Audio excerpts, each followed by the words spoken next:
Live from the city that never sleeps. 17 miles from Madison Square Garden, New York City. It's America at Night with Rich Valdez, America's favorite late-night talk program, featuring interesting guests from around the world and calls from across America. And now, here is your host, Rich Valdez. Hi there, good evening, and what's up, America? I am Rich Valdez, Valdez with an S, at Rich Valdez on all of the social media, your liberty-loving Latino amigo. Happy to be back with you this Monday night. We're live, we're national. It's 7 minutes past the top of the hour, and our phone number is 833-4825-337-8334, Valdez. And I'm glad to be back. I was under the weather for like 5 minutes, really 3 days. And sinus infection, man, put me down for the count. But not as down for the count as this significant blow that was dealt to the military establishment of Iran, of the IRGC, that supports the mullahs and the Ayatollah. They're dead. That happened over the weekend, and the drama continues, right? So we've got the Ayatollah getting away from this. I'm hearing reports, it could be propaganda, I don't know, that he's not doing too great. He's, incoherent. He's not really in command. Things are not good. I'm seeing all sorts of videos of the good Persian people, the Iranian people who are not in sync with the regime. They're thrilled that they might actually get out from under the thumb of these people. And President Trump, I think, masterfully pulling this thing off, announcing a little while ago, like about a half hour ago, that he's leaving the G7 meetings in Canada to fly back to the White House to assemble the national security team because of potential military support for Israel. Now, this is being, widely discussed. Is it just going to be the United States sending bunker buster bombs? Or will the United States get embroiled in a quagmire? Now, I don't know the answer to that question. I don't think there's going to be a quagmire here. I think the Israeli Defense Forces announced, and it seems accurate, that they have air superiority over Tehran. President Trump tweeting a little while ago that you need to get out of Tehran. This is, I think, as direct as it can get. Let me see. I'll read the tweet to you. This is this evening. Iran should have signed the deal I told them to sign. What a shame and waste of human life. Simply stated, Iran cannot have a nuclear weapon. I said it over and over again. Everyone should immediately evacuate Tehran. Pretty clear. Right? I think that's pretty clear. President Trump indicating he knows something is about to go down in Tehran. Get out. He says everyone should leave Tehran. This is not good for the people in Tehran, so they got to make sure these people get out of there. Because by and large, for years, I've interviewed people that are in this region, and for years I've always gotten the same response back. The Iranian people are very good people. But for these mullahs and the Ayatollah, they are the ones that are out there killing women and doing what they do, trying to be crazy Islamists, right? This has nothing to do with the fact that they are theocratic. This has everything to do with the fact that they are radical extremists and use their faith to be terrorists. And they have Hezbollah, and they've got Hamas, and they've got the Houthi rebels. They got a lot of people out there, right? A lot of terrorists. Now, I bring that up to say there's a lot of back and forth between President Trump and some of his supporters that do not want war. I, per se, don't want war, but you've heard me say on this program many, many times, I'm pretty hawkish, right? I am. I don't want war, but if you say, hey, look, we've got a really good shot at taking out these bad guys in Iran, and these people, having an opportunity to do what they want to do with their country, It's something I'll take a look at. Why? Probably because I'm a warmongering neocon, if you'd like. But really because it's the greater good for the world. And to me, that's where it ends. Now, I know I could hear the audience, spinning in their chair and wringing their hands saying, but Rich, we can't keep being the world police. And I'll say, who's going to be the world police? China? We don't need a world police. Let everybody mind their own business. Let me ask you a question. If you're walking through Manhattan, right, Times Square, you get off the train. Let's say you're in Brooklyn, you go to Manhattan, you get off on 42nd Street, or you get off at 7th Avenue if you're on the N line, and you're walking through Times Square, and you're minding your own business. And in front of you, some lunatic gets in front of you. And he's like, whatever, I don't know, shooting, stabbing, pulls out a needle, whatever. All sorts of crazy happens in Times Square. What do? Say, no, hold on. I'm actually minding my business, so you should mind your business too. You can say that. That doesn't mean they're going to do that. And the more you mind your business, which in my opinion is doing nothing at all, the more they're going to do what they do. Now, let's just say they decide to leave you alone because maybe you're a big, healthy guy and you look like you go to the gym a couple of times a week, and they're like, you know what, this is too much trouble. Let's go after this little old lady. So now they're shoving the old lady, and they're like, come on, give me your pocketbook, old lady. Give me the pin to your ATM card. And they're, in a tug of war with a 80-year-old woman. What are you going to do now? Oh, I'm just minding my business. That ain't my problem. I'll walk by. If you do, you're a piece of crap. So, yeah, somebody has to be the world police. Sorry, you can fire me today if you like. What can I tell you? I've never changed my views on this. Right? This is the reason we got into World War II. This is the reason we got into World War I. Well, a little bit different there, right? Pearl Harbor and all that. But point being, somebody's got to do it. And when you're the big guy on the block, everybody's looking at you. And from a very practical perspective, you'd want it to be you too, right? We're talking about geopolitical power. Why wouldn't you want that power? Why would you want to just relinquish that to someone else? So those are my thoughts on that part. But so much has gone on in the weekend. And I hate missing shows because I fall behind on so many things.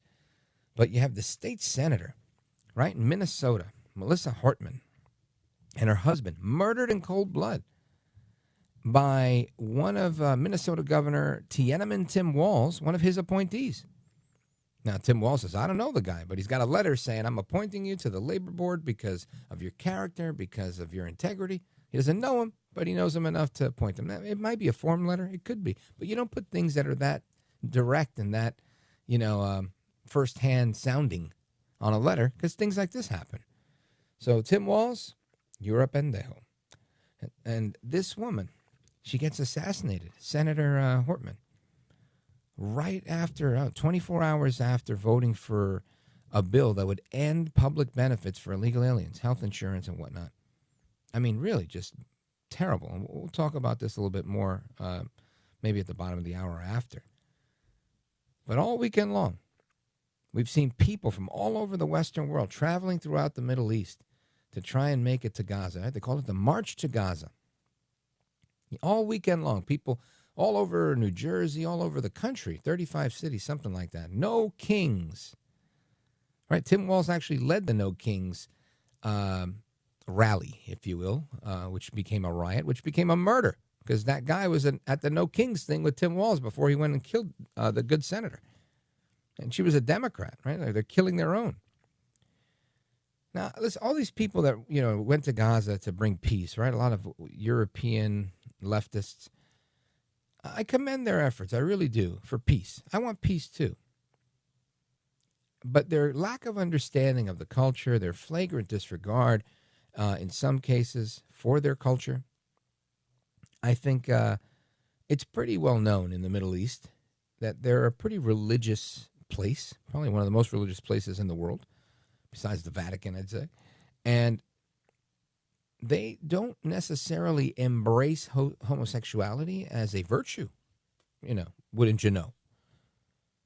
And people that are LGBTQ activists attempting to sway public opinion on what's going on in Gaza in the name of peace, well, Perhaps these people thought it was an LGBTQ invasion because both men and women alike were throwing fists and bottles and kicks and all sorts of things at these people that were coming on busloads. And they were all sequestered into these pens. And they're like, look, we don't want you, especially when they got to Egypt. And I think they were shocked. They were getting thrown around like sacks of potatoes. So very interesting to see how the folks in Egypt received the Gaza March for Peace. Anyway, I'll tell you more about my excruciating sinusitis that I had on Thursday and Friday into Saturday. And as well as everything else. I have so many things to talk about with you. I'm glad you're here. Lock it in, please.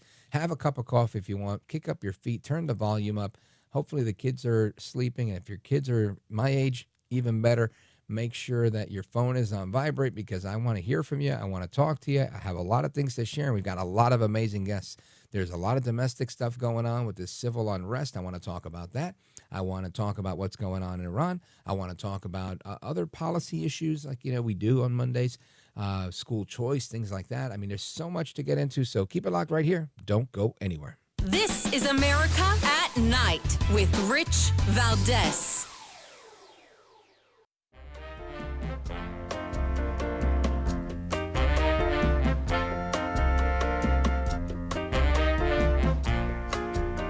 Well, thank you, Rich, and thank you for everything. I know you very well, and I listen, but I have a lot of people that listen, and they love your show, and I appreciate it very much. America at Night with Rich Valdez.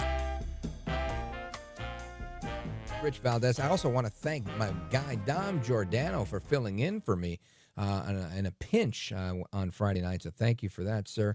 And we're talking about the No Kings riots, about all the crazy stuff that's going on. And one of the things that I think is kind of crazy is how there's a candidate running for mayor in the city of New York. He's been calling for no kings for a very long time. But the king he was talking about was King Cuomo II, right? Not to be confused with King Cuomo I. And I'll let you hear the names he's got for them. But it's so interesting to see these big blue cities like New York being lit up by commies from all over the place, coming in, setting off fireworks, getting in the face of the cops, getting in the face of reporters they don't like.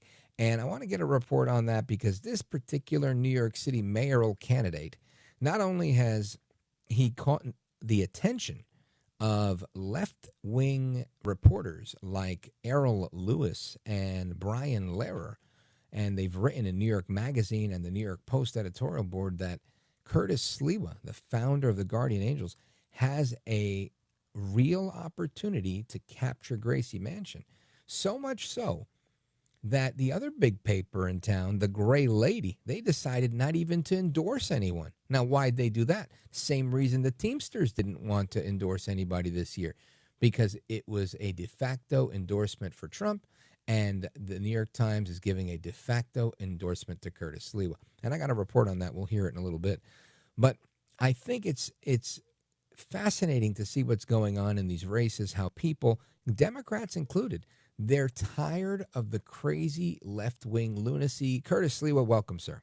Oh, my pleasure to get my hands across America to the liberty-loving Latino. When last I saw you, you didn't take that bottle in your cheek. I had to take it right square on the jaw and I had to spit out some teeth. Thank you for doing that. Now, folks, let me set this up a little bit for you. So, the Puerto Rican parade was not yesterday, but a week from yesterday.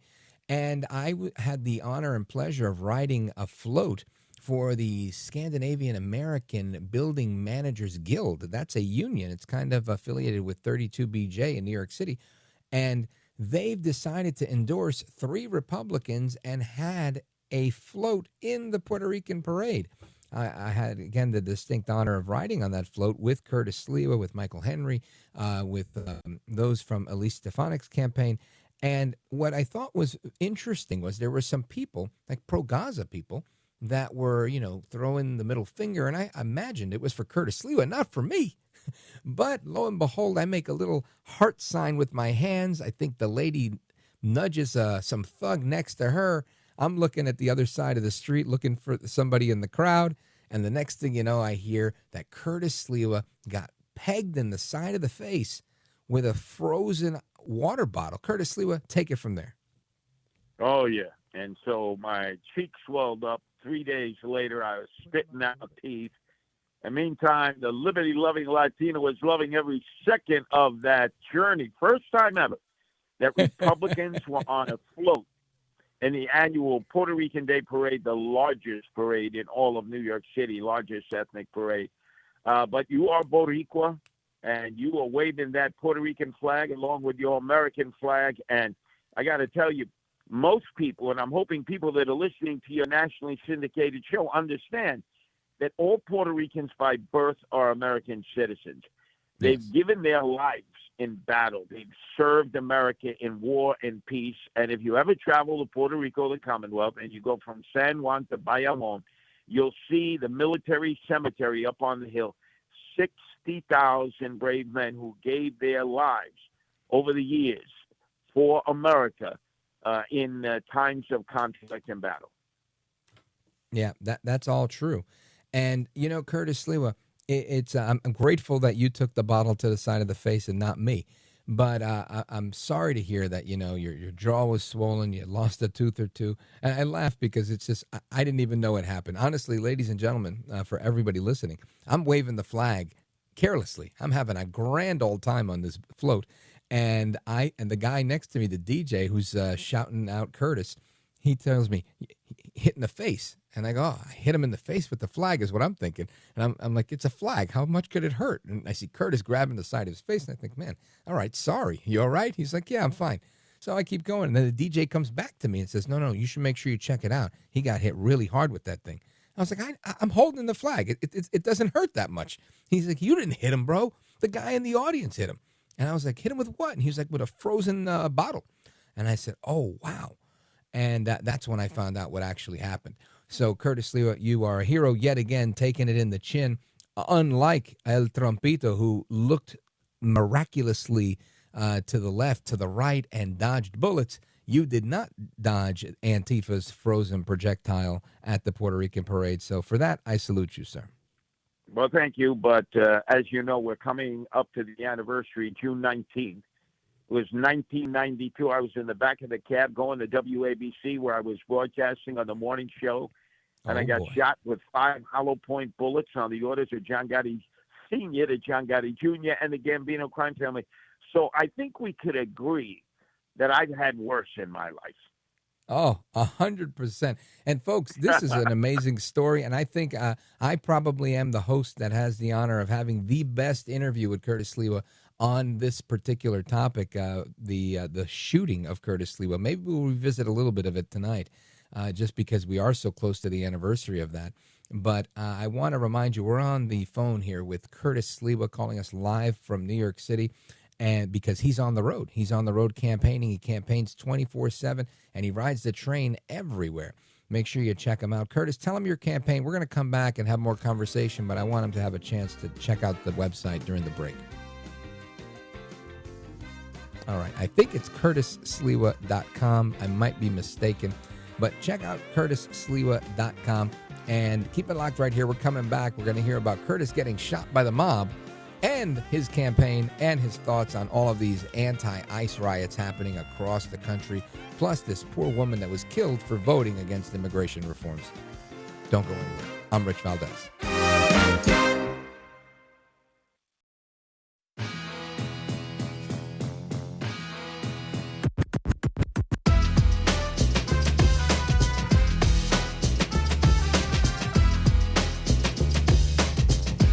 Mr. Call Screener, who is a budding radio star, by the way. Richie Valdez is terrific. This is America at Night with Rich Valdez.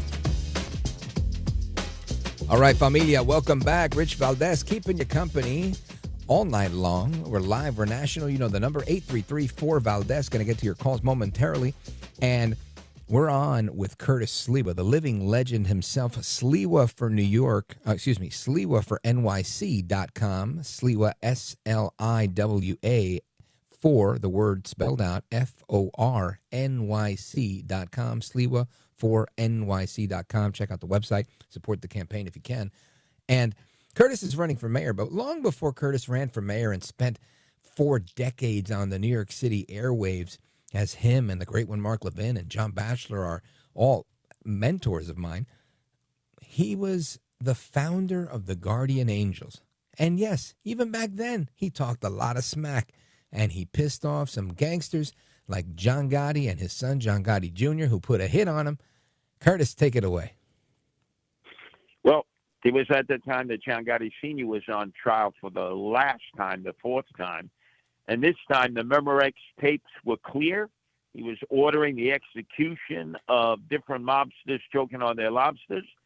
And he had Sammy the Bull Gravano, his underboss, who decided to testify against him.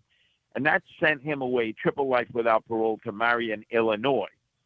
Meantime, he had passed on to his son, John Gotti Jr., who was the underboss running the Gambino crime family in his absence, the orders, because he was listening to me in the mornings before he would go to court, and he was not at all happy over my commentary on the day-to-day activities against him in court. And so he ordered his son to make sure that I was silenced. And the dutiful son tried to do that. So on June 19th, 1992, he sent his hit team to shoot me in the back of a yellow cab that I was taking to go to WABC, where I was broadcasting in the morning show. And I ended up getting hit with 5 hollow point bullets, was able to jump out of the moving cab.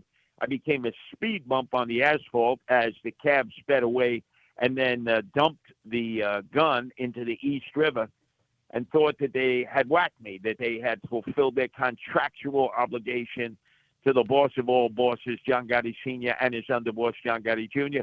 But it wasn't quite there. I took that lick and came back ticking. Had 4 trials, 4 federal trials against John Gotti Jr., who skated on technicalities, but the guy who shot me, his hitman, Michael Leonardi, did 20 years for that crime. Curtis, I tell you, it's amazing the stuff that you've been through, and most people would think you're just long in the tooth and a good storyteller if they didn't have, access to the newspapers and the local news, and it's all over YouTube, and there's so much footage of you, outside the hospital, your doctors talking about these surgeries and how it was so hit or miss, touch and go when they were doing these surgeries to keep you alive. And you are like those watches that take a licking and keep on ticking. Why not retire now that you're in your 70s? Why do you say, you know what, I'm going to do what I've done my whole life, but I'm going to do it now from Gracie Mansion as the mayor of the city of New York? Why? Look at the mess that New York City is in. So first, I ran the last time out against Eric Adams. He was the swagger man with no plan. His whole focus in being mayor was to party till the break of dawn. He was the Biden of Brooklyn at that time. He couldn't let enough illegal aliens into our city. It cost us $7 billion. We weren't hiring police. We weren't providing our own homeless and emotionally disturbed, some of them veterans, with a place to stay. We were taking care of people we didn't even know, all due to Eric Adams. Obviously, at the time, President Joe Biden, Mayorkas, who was Homeland Security Chief, and Giggle Farris. Then all of a sudden, he was hit with a series of charges over his fundraising that was completely corrupt. It involved straw donors, which is a serious charge. He took about $10 million in what they call matching funds in New York City. So if you raise $10 from somebody who lives in New York City, hey, bingo, you get $90. It's called the Campaign Financial Board, and it helps a lot of people raise badly needed money, except he took advantage of the system. He was in trouble legally. You remember President Donald Trump made him an offer he couldn't refuse. We'll drop all charges. You're going to help Tom Homan. You're going to help Homeland Security and ICE. And if I tell you, Eric, jump, you're going to ask me, Mr. President, how high should I jump? And right now he's got his puppet. But I had predicted this. You, in fact, had listened to me, and you knew that I had said this man would be corrupt and we would end up with chaos. And unfortunately, I was right in 2021. 100% right there with the Adams piece. Adams has never been good. He wasn't good for Brooklyn as borough president. I do not believe in any way. I honestly can't think of one good thing he's done as mayor, and he's got to go. which opens up the door for the king. Right now, not the King Trump that everybody thinks it is, but the king you've been fighting against for many years, King Cuomo II, the one who killed abuelitas all over the place in proxy because of his horrific COVID policies. Andrew Cuomo didn't make it as mayor. He was as governor. He was ousted. And now he says he wants to be mayor of the city of New York, considering running as an independent. All sorts of crazy ideas that are going on here. What's the story here, Curtis? Well, he's in a very heated Democratic primary. So you have Andrew Evil Eyes Cuomo trying his comeback. You are so totally correct. He is responsible for the death of 15,000 elderly people. He issued an executive order on March 26th of 2020 that said any of the elderly people in hospital care having COVID-19 should be switched to long-term nursing home care units.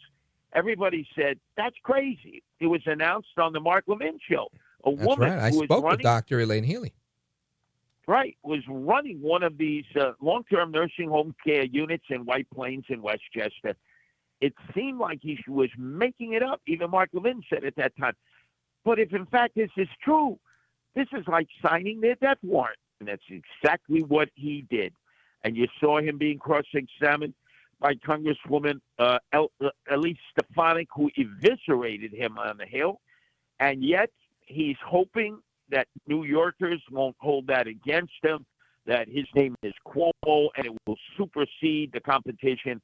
And his main competition is Zohran Mamdani, who is sort of like the mini-me to AOC, all-out crazy Alexandria Ocasio-Cortez, as you coined the phrase, all-out crazy, leader of the Socialists of America.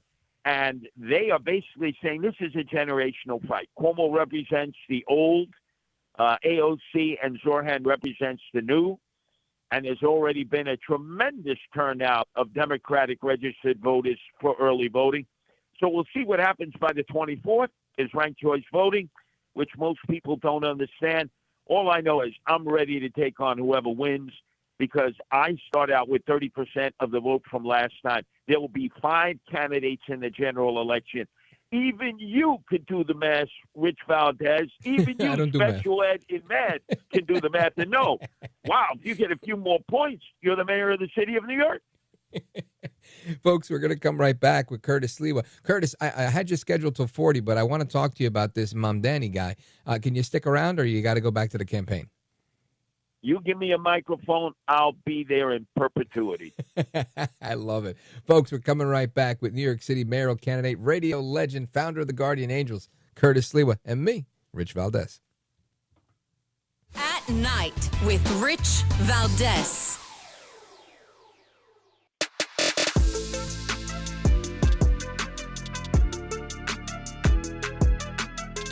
The best guests, the best opinions. This is America at Night with Rich Valdez. Attack ads and a surprise takedown of one candidate by the New York Times editorial board. Yes, we are in the final week of a heated Democratic mayoral primary. It's definitely heated. Political reporter Marcia Kramer joins us now with the story. Marcia. Well, Jessica and Christine, the New York Times editorial board decided not to endorse in the mayoral primary this year, but it is a blistering non-endorsement that is threatening to reverberate through the final days of the campaign because it affects the 2 frontrunners in the race. Are we ready to win for Andrew Cuomo? Andrew Cuomo held a massive Get Out the Vote rally with union members. Zohran Mamdani and Michael Blake cross-endorsed each other as part of a strategy to use ranked choice voting to hurt Cuomo. But the development that pulsated through the Democratic mayoral primary was the decision by the New York Times editorial board to urge voters not to vote for Mamdani. We do not believe that Mr. Mamdani deserves a spot on New Yorkers' ballots. His experience is too thin and his agenda reads like a turbocharged version of Mr. de Blasio's dismaying mayoralty, said the Times, referring to former Mayor Bill de Blasio. Mamdani poo-pooed it. These are the opinions of about a dozen New Yorkers. and a democracy will be decided by close to 1 million New Yorkers. They certainly have the right to their opinions, and New Yorkers have the right to their votes. Andrew Cuomo was only too happy to agree with the Times. So experience, competence, knowing how to do the job, knowing how to deal with Trump, knowing how to deal with Washington, knowing how to deal with the state legislature. These are basics. And I believe in on-the-job training, but not as mayor of New York. And then you wonder why the city's not run well. Because we haven't had a qualified, competent mayor who knew how to manage the city. The Times raised objections to the former governor's ethics and conduct, but admitted, quote, he would be better for New York's future than Mr. Mamdani. All this as the two top contenders took to the airwaves to troll for votes. So that's a report there regarding the New York Times and their non-endorsement, their discouragement of Assemblyman Mamdani, who has been endorsed by AOC All Out Crazy, my least favorite congresswoman from the Bronx and Queens. So we're bringing in the candidate that I believe can change New York City, who can really make things the way they need to be, and the person that really has more experience than any of these guys in the city, being on the streets, being on the front lines, serving the actual community, and that's Curtis Sliwa. Sir, welcome back. What do you think about this report you just heard? It's a generational thing. Look, the New York Times, it no longer has a pull on young people. That's the old gray lady. And they went with the institutional choice. Imagine, they made really no choice. All they said was, oh, don't pick Zohran Mamdani. Now, just imagine you're on the edge. You're not necessarily sure you're a Democrat, who you're going to vote for. And then you see the New York Times tell you, don't vote for this person. If you're a young person, what are you going to do, Rich? You're going to vote for that guy. Young people are rebellious. Yep. You're going to go out and you're going to vote. And not only that, let me explain to you how these socialists operate. They go out, they work hard all day doing good old-fashioned retail politics, door to door. They got a lot of volunteers, a lot of energy. And then they party to the break of dawn. They get hookups. They meet people they never met before. They love it, so they come back even stronger the next day. Meantime, you got people like Andrew Evil Eyes Cuomo. His supporters, they're drinking Geritol and taking Bengay baths at night. So you figure out who has the energy, right? You figure out you who got has the energy with 5 slugs in your gut. Right. They're like Bidenomics, they're biting people. Come on, they can barely get out of bed. Never mind go door to door. So you really have a generational split, and I think that's what's going to determine the outcome. They have this thing called ranked choice voting. I know a lot of people don't understand it. Most people in New York City don't understand it. But it's like filling out a bingo card. That much your audience can understand. Choice 1, 2, 3, 4, 5, and then you knock them off from the bottom, and then you eventually end up with a winner on top. Curtis, this is, I believe, not a clear path, but the best path for you to come right in with unopposed in the primary. These guys are duking it out in a Democrat primary. One of them is going to be bloodied and done at the end of it. And you'll be going against whoever comes out of it. But my thought is that who's going to come out of it will be Cuomo. My hope is that it's Mr. Mamdani, so that you can wipe the floor with his socialist behind. I just don't know if it goes that way. Well, it doesn't matter. They're all going to be in the final because they all have independent lines. Look, right. Cuomo wasn't that sure he'd win the Democratic primary, so he petitioned on an independent line. Zohran Mamdani, if he doesn't win this nomination of the Democratic Party, he'll be on the Working Families Party line. Eric Adams, he has like 2, 3, I don't know how many independent lines. The Democrats don't want him. The Republicans don't trust him. I've got 2 lines. I've got the Republican line, as you pointed out. I didn't have any challenges at all, no primary. And I have Protecting Animals independent line. Now, this is a key independent line because it calls for no-kill shelters and going after animal abusers. That's the icebreaker. There are a lot of people who would never vote for a Republican.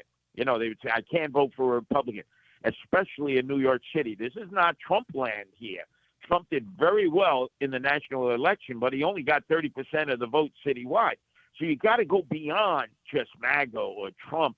and protecting animals. Boy, that's something that a MAGA person can agree to, somebody on the, let me just the left remind can agree to.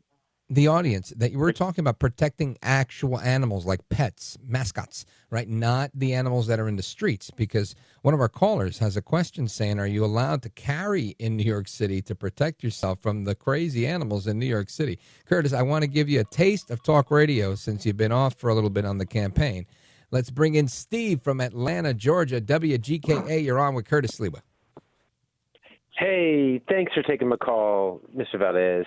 Yes, sir. It's Sewell. Let's spell that name multiple times so that everyone knows where to go find him and contribute to his campaign and make it a huge thing across the country to make sure that this guy has the money to be able to buy a little bit of security, okay?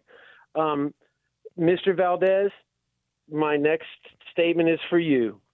Mm-hmm. You need to take very, very seriously while you're out there. You are in a parade. You were up on a float, and there are people down there that you're looking down on, waving at and smiling, who would love nothing more than to take his life or yours. And they'll do it in ways where they can throw that brick with a handle, which is called a water bottle that's frozen. And if it had only been 4 inches higher up on his face, fractured skull, brain damage, dead, and, sir, don't take your eyes off of anyone. You face them and look at everything that's going on like an FBI agent, okay? Thank you, Steve. And Curtis, what do you think? Let me ask you a question, Rich. If you saw that water bottle coming towards me and you knew it was going to do what this caller from Atlanta said and actually smash my skull and possibly put me 6 feet under in a pine box. Are you my friend? Are you my friend, Rich? I jump right in front of it for you, Curtis. Why do I not believe that? Why do I not believe you take one for Sliwa? I like to take one for the team. Listen, I didn't see that bottle. I don't think you saw that bottle. I don't think anybody saw that bottle till it made contact. No. In fact, that was such a good throw. That I don't think either the Atlanta Braves or the New York Mets, who are their adversaries, would turn down giving this guy a contract because, man, it flew. I must have flown like 200 feet. Oh, that's great. Curtis, I got to run here, but I'm going to give this website one more time, Sliwa for NYC.com, Sliwa for NYC.com. Tell them where they find you on social media. Oh, man, you just go to Curtis Sliwa on Twitter, on Instagram, on Facebook. You can't miss it there. But when all else fails, just go to the liberty-loving Latino Rich Valdez, and he'll hook you up with Sliwa for mayor. And remember, I am the Republican candidate for mayor in New York City, and I am the candidate to protect animals, and that will be my pathway to victory.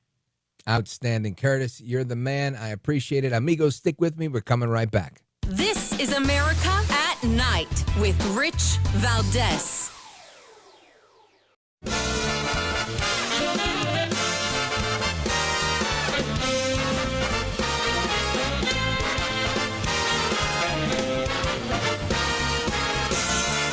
Live from the city that never sleeps. 17 miles from Madison Square Garden, New York City. It's America at Night with Rich Valdez, America's favorite late-night talk program, featuring interesting guests from around the world and calls from across America. And now, here is your host, Rich Valdez.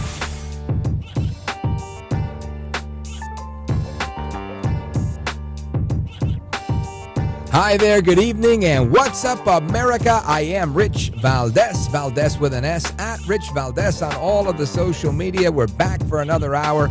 It's 7 minutes after the top of the hour. Our phone number is 833-482-5337, 8334 Valdez. Happy Monday to everybody. I'm glad to be back with everyone. And I was down for the count for a couple of days. Brutal sinus infection. Thank God I've been healed. I've been delivered. And I went to church yesterday. Happy Father's Day to everybody that I might have missed because I missed Friday. I was around for a little bit on Thursday. It was really tough. Lots of breaking news over the weekend. And, man, we're going to get into this stuff because what else do we do here, right? But welcome back, everyone. And at least for me, right, because I wasn't here. And I'm glad to be back. And there's a few things that I want to discuss, right? We've talked a little bit about these ICE riots and the crazy lefties, and we're going to talk about who likes to pour fuel on the fire of some of these crazy lefties and make them all excited. And believe it or not, it has a lot to do with those that work in the teachers' unions. And our next guest is going to tell us a little bit about that. But before I get into that, you probably heard the story over the weekend of the state senator, Melissa Hortman, murdered, assassinated because of her support for immigration reforms that Republicans proposed and Democrats opposed. And because of that, someone that was appointed to the labor board by Tim Walz, Tiananmen Tim Walz, the governor of Minnesota, this guy killed her in a savage, crazy attempt on taking a life. And I have to tell you, this is bananas, but we have a report on that. Mr. Good, cue it up and let me know when it's ready because I want the audience to hear it if anybody might have missed this. But it really is a bizarre story. Check this out. Now, there's been a lot of information and misinformation out there about Belter's crimes. We have filed a detailed 20-page complaint and affidavit that sets forth what happened in this case. I'd like to share some of that information with you now. In the early morning hours of June 14th, Belter went to the homes of 4 Minnesota state politicians with the intent to kill them. Belter first traveled to the home of Minnesota State Senator John Hoffman in Champlin, Minnesota. Belter arrived at the senator's home disguised as a police officer. He arrived in a black SUV with emergency lights turned on and with a license plate that read police. Belter wore a black tactical vest and body armor. He carried a flashlight and a Beretta 9mm handgun. He also wore a hyper-realistic silicone mask. Senator Hoffman had a security camera. I've seen the footage from that camera, and it is chilling. Belter knocked on Senator Hoffman's front door and repeatedly shouted, "This is the police, open the door." Senator Hoffman and his wife, Yvette, came to the door. When they opened the door, Belter shined the flashlight in their faces and said there had been a shooting reported in the house. Belter asked if they had any weapons. When Belter lowered his flashlight, which he had shined in their face, they realized that he was not a police officer. They shouted out, "You're not a cop. You're not a police officer." Belter then announced, "This is a robbery," and forced himself into their home. When Senator Hoffman attempted to push Belter out and stop him from entering his home, Belter shot him repeatedly. Belter then shot Miss Hoffman repeatedly. Belter fled the scene, and the Hoffman's daughter called 911. Chilling is right. This guy is an absolute psycho. And again, why did he do this? Because of political motivation? This, if I were, part of the left-wing media, I would be saying things like, rhetoric has gotten to a fever pitch and blah, blah, blah. But that's not what, this is not about rhetoric per se. This is about action. This is about what they're doing. This is about murdering people. It's the same thing. It's the same pattern, right? They say Trump is a king. Republicans are the bad guys. And then they go and they throw rocks at the heads of police officers. They light things on fire. They try to blow up buildings. And I'm being very general here because I'm not just talking about Los Angeles. I'm not just talking about George Floyd riots. I'm talking about the Puerto Rican nationalists back in 1950 that took over the police station in Jayuya. I'm talking about the Puerto Rican nationalists in 1954 that went over to the United States Capitol and shot a member of Congress in an actual armed insurrection of this country. These are real things that leftists do, and they know no color, no bounds, no race. Right? You've got leftists that look like AOC, and you've got leftists that look like Bernie Sanders. This isn't about race. This is about crazy lefties and the things that they're capable of. And when you've got Democrats killing Democrats, right? This guy was of such integrity, according to Governor Tim Walz, that he appointed him to the labor board. And yet here we are. Here we are with this guy dressed up as a cop with a realistic-looking silicone mask to disguise his identity, which was not effective, going as far as getting a police car that had a police plate on it, wearing a police uniform. I mean, do you need more crazy than that? This is some psycho stuff. Are the Trumpers doing this? Are these the conservatives? Are these the neocons? No. So stop. I don't want to hear any of my critics calling with their nonsense that, oh, but you're okay with Elon Musk killing thousands of... He didn't kill a damn person. These people are killing people. These people are destroying property. These people are out of their minds. Anyway, so we're going to talk about what's up with these lefties and where does this come from and who's teaching them that? And is it starting in the schools? And are the schools pushing it into the universities? And are the universities... is it the professors doing it? Is it Chinese influence? Is it cartel influence? Is it all of the above? I mean, there's so much to ask and so much to hear about, and we're going to get to all of it because I want to know what's going on. I mean, there's a lot. We had another Chinese scientist arrested for smuggling a biological agent. I mean, how much more of this do we need, right? How much more of this of these Chinese, professors going to China with fungus, with biological agents? I'm just curious, asking for those who can't hear in the back. I've been tired of it. And I don't know if there's something that's not being done. I don't think that's the case. I think that we have a poisonous ideology that has spread and might be stunted right now because of Trump and his policies and the aggressive posture he's taking towards it. But lo and behold, we're still there.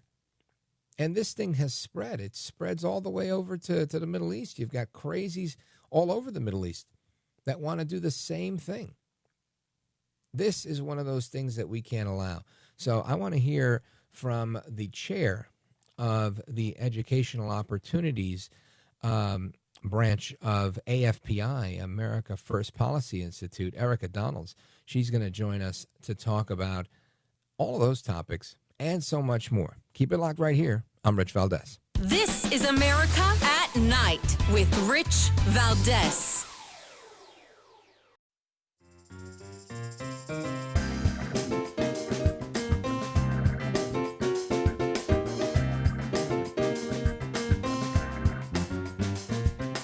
America at Night with Rich Valdez.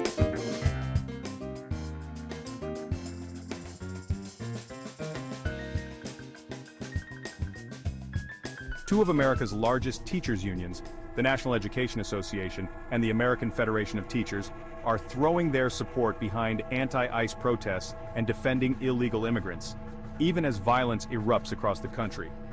At a recent rally in front of the Department of Justice in Washington, D.C., NEA President Becky Pringle led the crowd shouting, "Enough of the ICE raids! Enough of the cruelty and the hate!" AFT President Randi Weingarten followed with her own fiery message.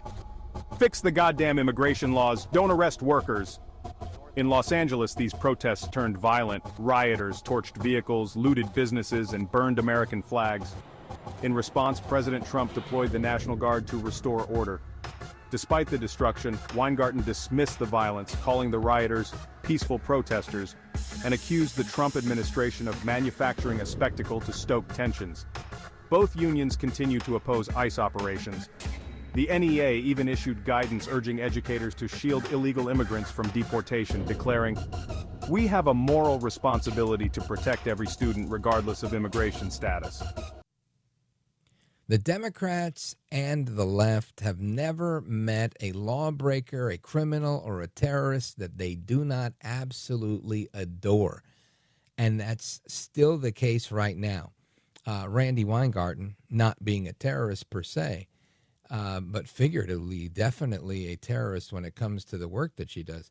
And this whole thing is fascinating, that they embrace the chaos, they embrace the violence. It's as if the only philosophy that exists is Marxism. I want to get to the bottom of this with somebody that I pray it becomes the next First Lady of Florida. She's the chair of the America First Policy Institute's Center for Education Opportunity, the founder of OptimaEd, and she's our guest right now. Erika Donalds, welcome. Hi, thanks so much for having me. You bet. So, of course, I shouldn't be surprised or dismayed that Randy Weingarten, who is a dyed-in-the-wool communist sympathizer, is being as vocal as she is and as supportive as she is of these pro-criminal, anti-ICE riots that are going on all across the country. But it disappoints me just the same. Your thoughts? When they have increasingly shown themselves to be nothing but radical left-wing organizations that are siphoning money out of our traditional public school system. That's where all of their dues come from, out of the pockets of teachers and sponsorships and the like, out of our public schools. And those monies are then funneled back to the Democrat Party. And so they've become vocal on all of these left-wing issues. It's all through their conferences, all of their events promoting this. And instead of addressing the education crisis in our country, where only 1/3 of our students are reading and doing mathematics on grade level. Yeah, I agree with you 100%. And I find it fascinating that, when they don't get their way, they want to part ways. And Randy Weingarten, just today, she quit her job. She said, no more, that's it, it's over. I don't want to have a job with the DNC. Apparently, she held a position with the DNC because she's very upset about the blow to the party leadership. And I guess that blow in party leadership is that David Hogg was ousted because he was too left-wing for the majority of Democrats, which is probably the saving grace for the Democrats. What do you think about that? Well, the Democrat Party is in complete chaos, and the unions have been in chaos really since COVID, when the curtain was really pulled back on them, and they showed themselves not to be about students and what was best for them, but instead calling it racist for parents to want their children to go back to school in person when clearly the pandemic was not affecting the children the way that they had claimed. The teachers were on vacation, et cetera. And so they have shown themselves in their true colors, and the parents of America have turned against them and now are supporting school choice, for example, well over 80% with a new poll that just came out. I didn't know that Randy Weingarten had a 23-year-long position at the DNC. The media didn't talk about that. Yeah. But it doesn't surprise me that they're in such disarray that they've lost one of their most radical and loyal members. Yeah, the things you find out when Democrats get pissed off with one another. And amigos, I just want to remind you, we're on with Erika Donalds from America First Policy Institute. She's the chair for the Education Opportunity Center there. And, this whole thing that we've got going on across the country, these riots that seem to not end, they seem to be calming down in California, but they're picking up elsewhere. Here where I am in New York, they've been off the hook the last couple of nights, getting, in my opinion, more violent as they go. And this strategy, again, this is what the leaders like, and I say leaders with air quotes, like Randy Weingarten are supporting.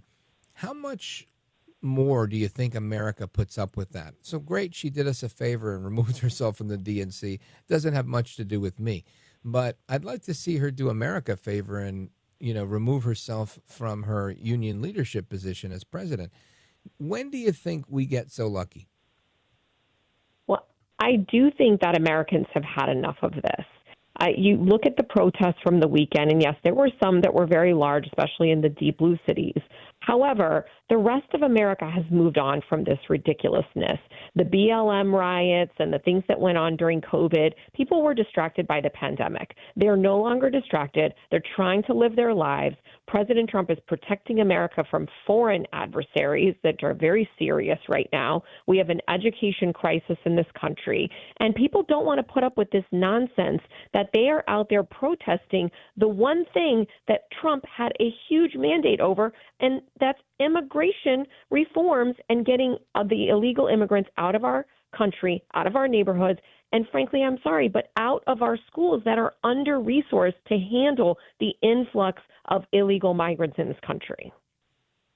Yeah, and this is a contentious topic for some people, but for most, it's not. I think there's a pretty large consensus across the board that we've reached our limit on charity, and we can't really continue to do that. And you've got some advocates out there, Weingarten among them, that are trying to prolong this status quo that we currently have. And I think you're hitting the nail on the head here. Americans are tired.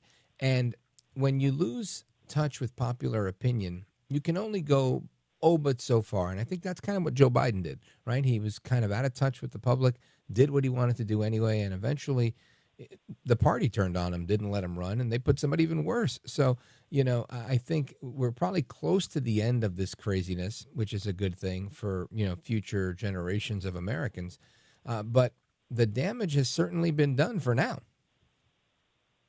It has, and as a result of the unions and the other education organizations that have really just been cosplaying education, and they're more about left-wing ideology, focused on all these other things, what has slipped through the cracks is the academic performance of our students, and therefore the future sovereignty of America. We cannot compete on the global stage, especially in this technological environment, if our students are not learning, they're not reading proficiently, they're not doing math on grade level, much less mastering high-level mathematics. We've got to get back focused on excellence in our education system, and the unions are not helping whatsoever. Yeah, I think not only are you right, but I think the unions are standing in the way. Folks, stick with us. Absolutely. We're coming right back. Erika Donalds, chair of the America First Policy Institute Center for Education Opportunity, and we're going to continue our discussion on what is going on with these professors that keep trying to bring biological agents into China and from China and all sorts of craziness like that. Keep it locked right here. I'm Rich Valdez, coming right back with our guest, Erika Donalds.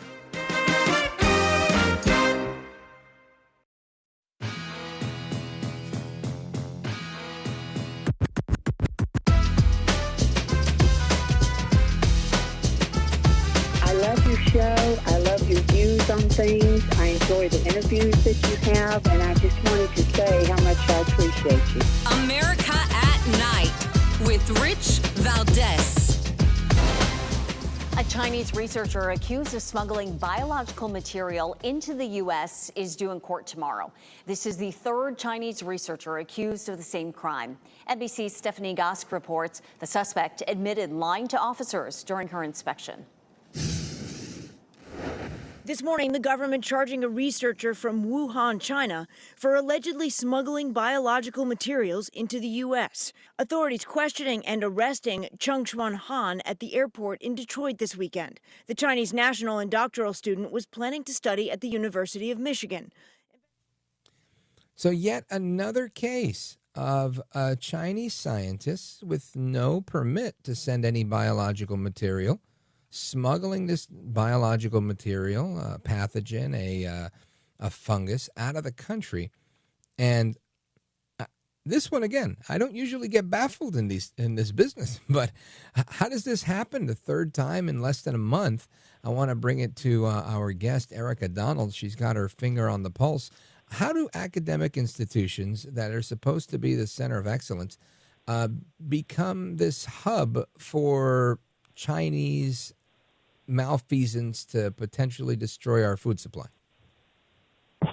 Well, we know that the Chinese Communist Party have used our openness against us. They have in the past and are currently targeting our campuses. not only to steal our research and our intellectual property out of our country and to manipulate the discourse here, but then to bring, as you just said, they've been caught bringing pathogens into the country.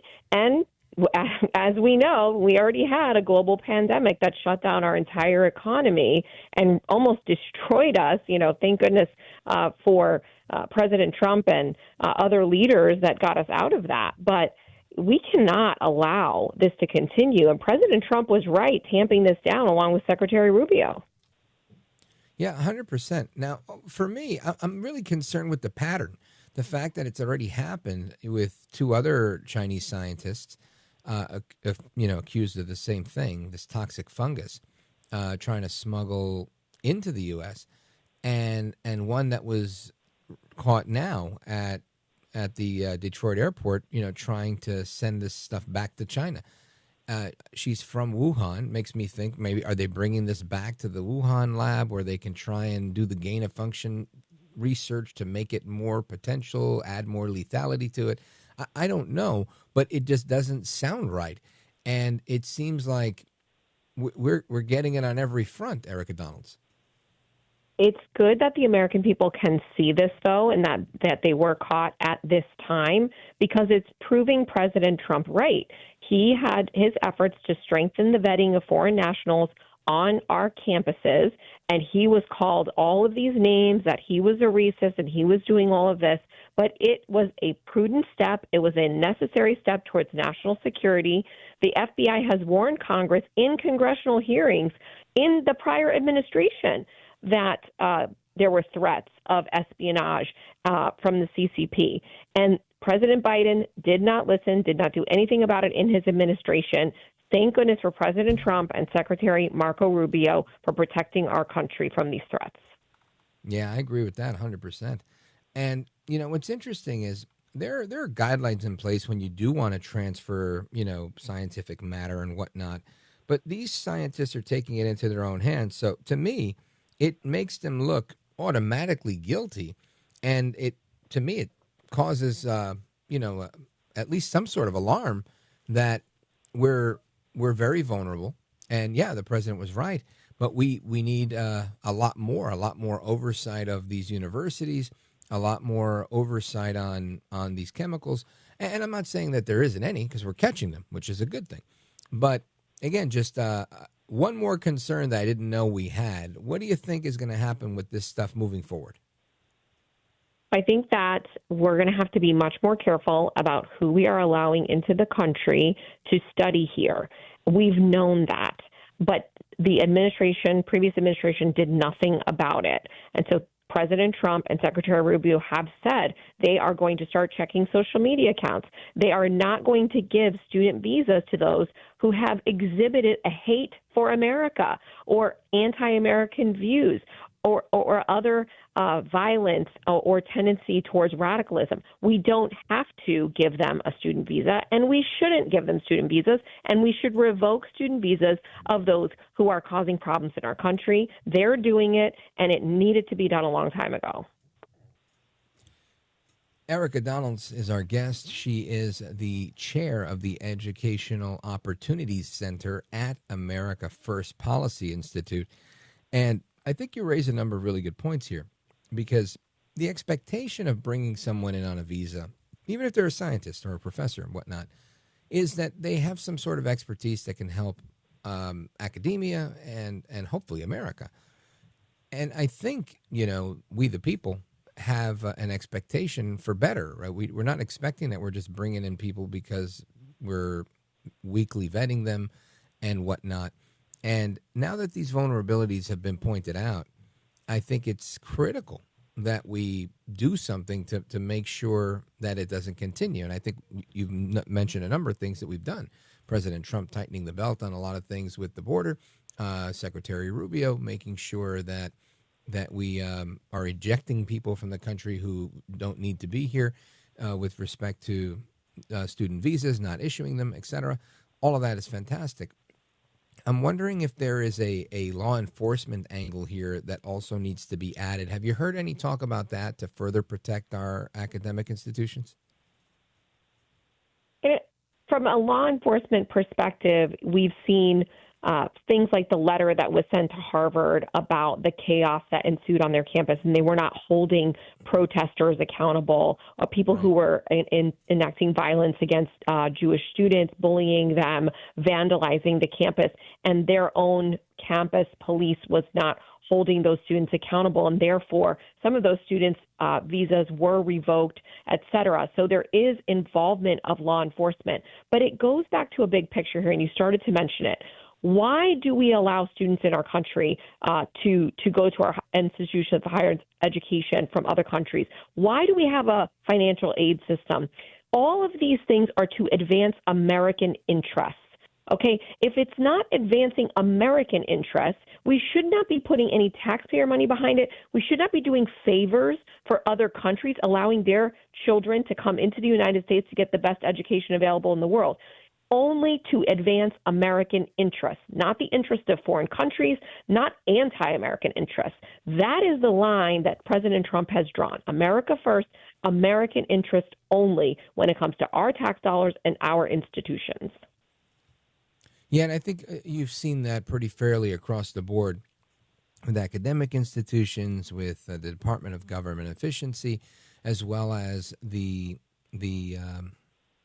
I'm drawing a blank here on what I was going to say, but there was another initiative that was really, I think, all over the place. Oh, USAID with those dollars and whatnot. That stuff had to be reined in as well. So you're right. I think the focus needs to remain on America. And even with our health policies regarding prescription drugs and the most favored price, I think that was a brilliant way to approach it. America was picking up the tab for all of the investment that went into the research and development of these drugs when everybody else was benefiting, and we were the ones picking up the tab. And I think that was also a very fair proposal. So keep us up to speed on that. And I want you to stick around. I want to cover one more topic with you, and that's education related, of course, with respect to screen time in schools. And when I was a kid, I'm 47, we weren't allowed to have, first of all, we didn't have phones in most of my school years. But when we did have phones, you would be in big trouble if you were caught with a phone or a pager in high school. That changed very quickly over the years, where it's, everybody has one, and now it's about screen time in school. So I want to talk about some school systems potentially banning it and what they're doing in some states, Florida, California, and others. So stick with us. Folks, are coming right back with Erika Donalds from America First Policy Institute.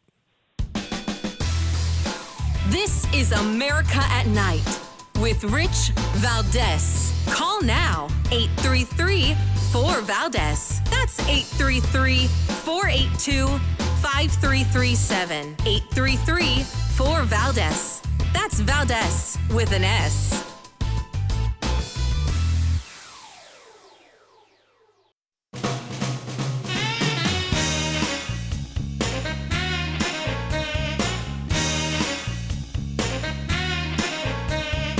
This is America at Night with Rich Valdez.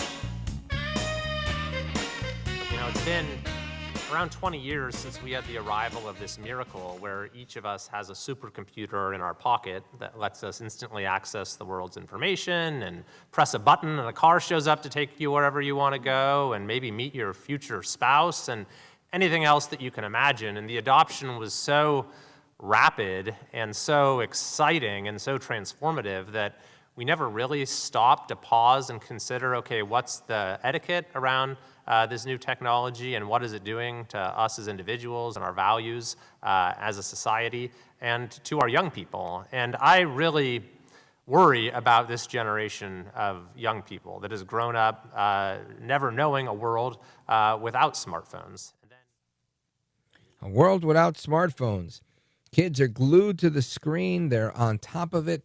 They don't know a world without smartphones. But one of the big takeaways from this hearing with Congressman Kevin Kiley was that the consensus is that there should be no use of smartphones during instructional time in school. That makes all the sense in the world to me. But I want to bring it to one of the pros. Erika Donalds is with us, and before we get to your calls, I see we have callers from Idaho, Ohio, Vermont. Everybody, hey, what's up, everybody? And Erika Donalds is the chair of the America First Policy Institute's Center for Education Opportunity and the founder of OptimaEd. Now, Erika Donalds, when you hear this, testimony from Congressman Kiley, and you hear that, there's a number of people that, live their lives that have never lived a life without a smartphone as a student, what's your general reaction to that? Do you think this is going to be accepted? People saying, hey, you can't use your smartphone in class anymore? Or do you think that's already an expected norm?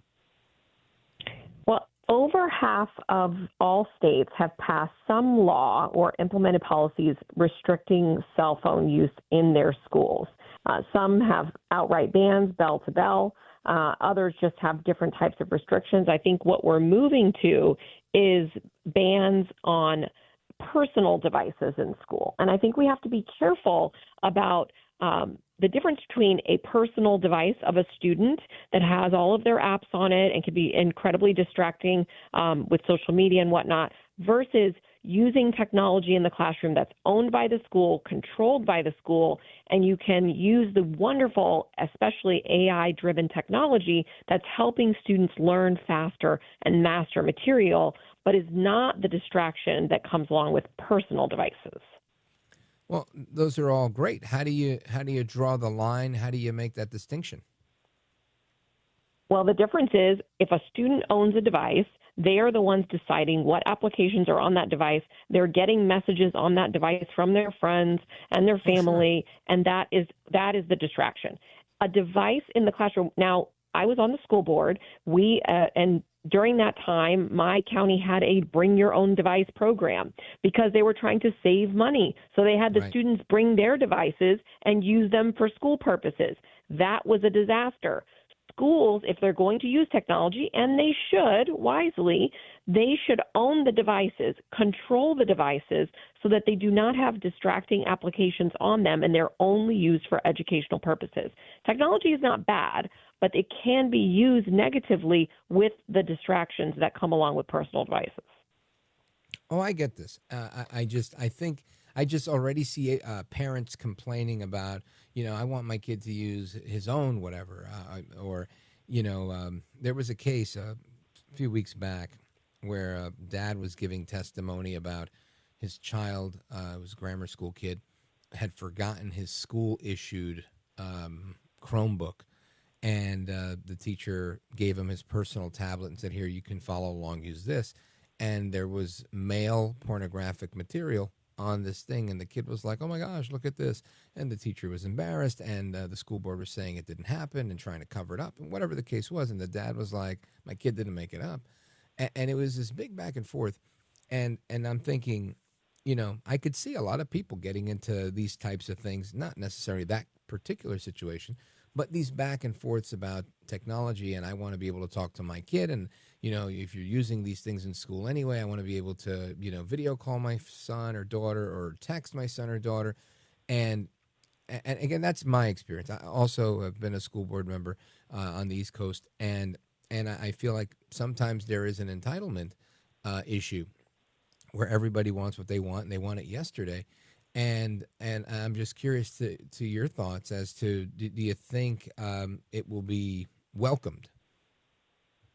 You are absolutely correct. Parents have been the ones battling against the bans on cell phones. I also have run several charter schools, and we had very strict policies around cell phones, and parents were the ones who complained the most about their child not being able to have or use their cell phone during school hours. And so there is an education that needs to happen, not just to students about how they will perform better and get used to not having that cell phone, be able to focus better on their academics, as has been proven, but also to the parents and why it is such a benefit for the students not to have access to their personal device during the school day, just like we did for generations, right. Before now. Students do not need to have access to a cell phone, certainly not. I had my son when he was 11 and 12 years old, he literally was the only child in his class that didn't have a cell phone. It was shocking how many parents were allowing it at such a young age. But I do think that with more information coming out, parents kind of banding together against their kids having a cell phone, there's now things you sign on to, which I did, wait till 8th grade. You're going to see less and less of parents who don't understand the harms of the cell phones at the young age. Yeah, I agree with that. And I think that if you're not 40 right now, or, if you're younger than 40, you probably are one of those parents, because you might be dealing with a younger administrator too, who's also experienced that life where, they might have had it in their life, but they're like, it's no big deal. And I think this is a bigger deal than people think, especially the distraction part of it, not to mention the academic honesty and all of that stuff that could, become a problem as well. Erika Donalds, thanks for all of your input on this stuff. I hope you'll keep us up to speed on a lot of these education issues like many of your colleagues at AFPI do. For people that are listening and they say, man, what a great conversation, I want to hear more from Erika Donalds, where do they go and how do they keep up to speed with the work that you guys are doing? Well, follow me on X and all social media at Erika Donalds, Erika with a K. And AFPI can be found at americafirstpolicy.com, americafirstpolicy.com. Check out not only our education center, but all of our policy areas. We are helping to make America great again and advance President Trump's America First agenda. Outstanding. Well, thank you again for your time. Godspeed to you. I appreciate it. Thank you so much. You bet. Anytime. And amigos, we continue with your thoughts, calls, and reactions coming up right now. This is America at Night with Rich Valdez.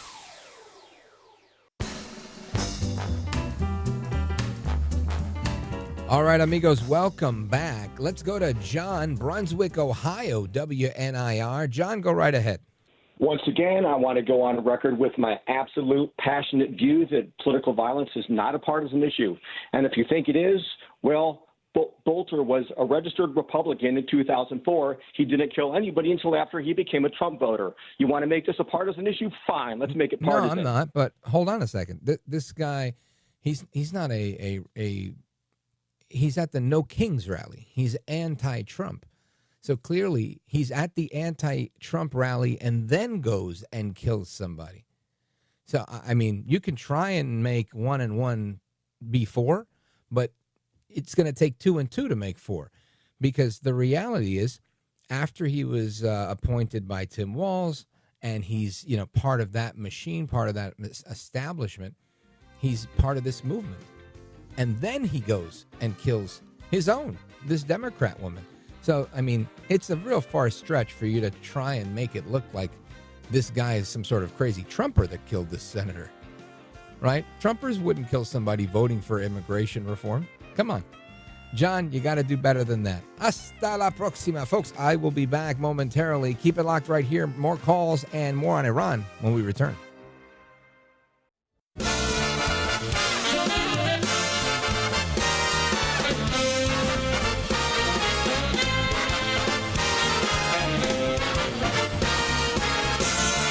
Live from the city that never sleeps. 17 miles from Madison Square Garden, New York City. It's America at Night with Rich Valdez. America's favorite late night talk program featuring interesting guests from around the world and calls from across America. And now, here is your host, Rich Valdez.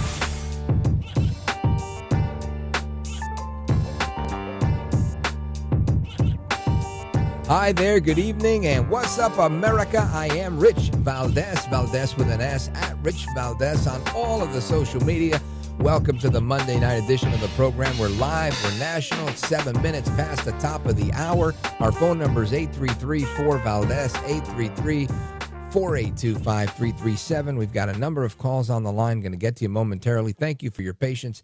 and happy to speak with everyone, as well as give you a quick update on a few things that are going on. Of course, the LGBTQ activists that tried to invade Gaza were met with pushes and shoves and punches and kicks from those in Egypt and along the way who did not welcome the March on Gaza. Imagine that. They did not want a bunch of Western European activists going into their country telling them what to do. Just imagine that.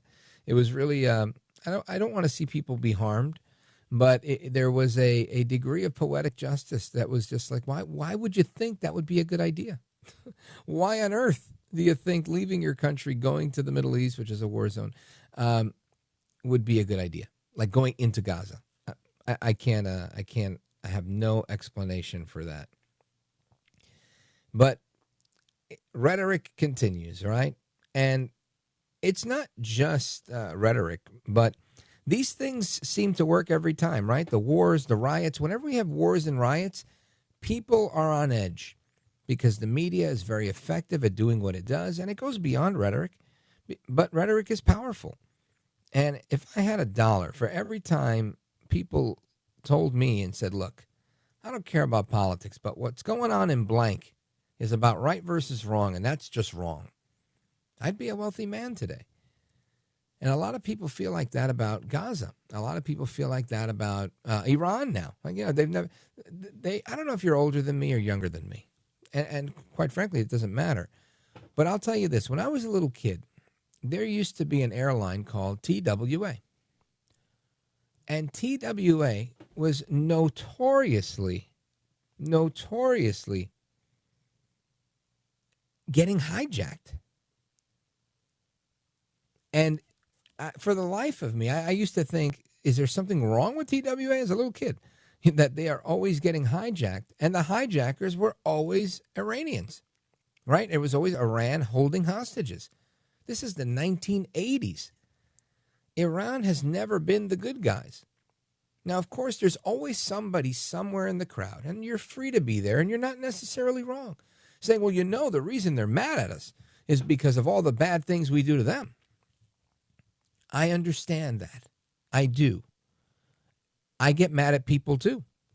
And I do not hijack airplanes. I do not pay terrorist groups to go and kill people in music festivals.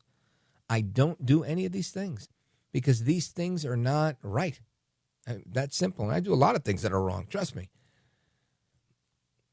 Ultimately, this is a pattern we've seen with the Ayatollahs, right? First Khomeini, now Khamenei. And there's an opportunity to take the guy out. Trump said he's not here to kill the leader. Netanyahu says maybe he is. That's what's going on. And the world would be a better place, according to him, if we did that. Now, I want to give you a clip of Prime Minister Netanyahu, who went on the news just yesterday. He was on with Fox News, and he explained why they launched the operation they did and why they launched it now. Listen to this. Why did you launch this operation now? Because we were facing an imminent threat, a dual existential threat. One, the threat of Iran rushing to weaponize their enriched uranium to make atomic bombs with a specific and declared intent to destroy us. Second, a rush to increase their ballistic missile arsenal into the capacity that they would have 3,600 weapons a year, new weapons, within 3 years, 10,000 ballistic missiles, each one weighing a ton, coming in at Mach 6, right into our cities, as you saw today. And then in 6 years, 20,000. That's no country can sustain that, and certainly not a country the size of Israel. So we had to act. It was the 12th hour. We did act to save ourselves, but also, I think, to not only protect ourselves, but protect the world from this incendiary regime. We can't have the world's most dangerous regime have the world's most dangerous weapons. We're protecting ourselves, but by doing so, we're protecting many others. That's the response from Prime Minister Netanyahu. Now, a lot of people have a lot of things to say about him. I've always been a fan. I always say, look, if I had a genocidal regime coming after me, he's the guy I want on my team to be prime minister, because I think that he understands this. I have a clip somewhere. It's 3 or 4 minutes long. He's got a full head of black hair. It's from like 40 years ago. And he's spot on in what he's talking about then to what he's dealing with now. And back then, he was nothing but a young man. He was not a prime minister of anything. The Iranians, not the Iranian people, right? I mean, and I say this for our country too, not the American people, right? We've had, if people want to say, look at what the Americans did to Israel back between 2008 and 2012 or even 2016, they'd be right? Barack Obama using the influence of the American government to interfere in an Israeli election because of his dislike for Netanyahu. The Americans did that, right? Obama did that. Now, would it be fair for somebody to say, we don't like the Americans? No, I'm sure somebody is out there saying that, but I wouldn't say that. So in the same way, I don't want to say the Iranians, but I do, right? And I'm trying to clarify that, to say that I'm talking about the mullahs. I'm talking about the IRGC leadership that, never had the balls to take out this guy or move him to the side or isolate or marginalize the Ayatollah, right? Their president has pretty much always been a figurehead. I don't know, 20 years ago, the president was Ahmadinejad, and he wasn't much of a leader. He was just like a spokesperson. So it's clear to me that the mullahs, the Ayatollah, they run this thing. And that's who needs to be stopped. And a lot of the military leadership that supports these mullahs and the Ayatollah, they suffered a significant blow over the weekend as things continue to heat up. And I got a report on what's going on as of like an hour ago. I'm going to share that with you when we come back in a few minutes. But I want to spend some time getting into this because we've heard a lot. We hear a lot of quick sound bites on TV. We've got an hour. We're going to lay all the cards on the table, really get into it. My expectation is to do it with the co-founder of the American Islamic Forum for Democracy. That's Dr. Zuhdi Jasser, who's scheduled to be with us. And we're going to find out what is the scoop, what is going on with the latest in this conflict. Will they abandon their enrichment? Will they say we've been pushed too far? We're not coming to the negotiation table? Or will they say, all right, you've pushed us into the negotiation table? I don't know the answer to that, but I want to get your thoughts on that, as well as the L.A. Unrest and the unrest in many big cities across America. What your thoughts are on education and anything else you'd like to talk about. Again, it was Father's Day weekend. Today also a big historic day. A number of things going on today. Let me see if I could just share a couple of those with you.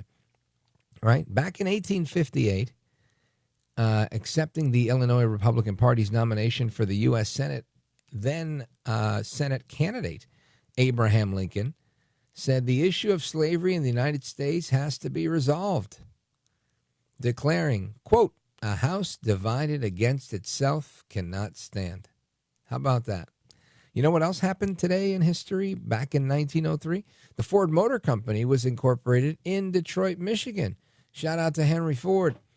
And in 1978, the year I was born, Jimmy Carter and the leader of Panama, Omar Torrijos, signed the instruments of the ratification for the Panama Canal Treaties during a ceremony in Panama City.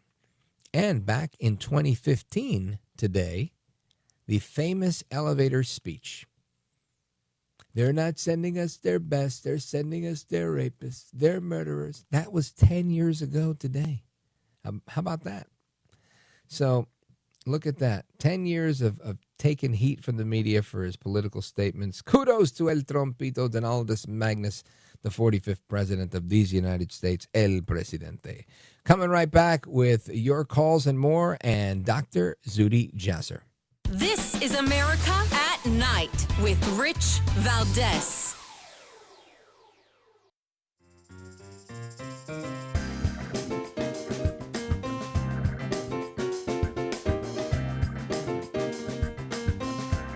I want to listen to you, Rich, all the time. America at Night with Rich Valdez.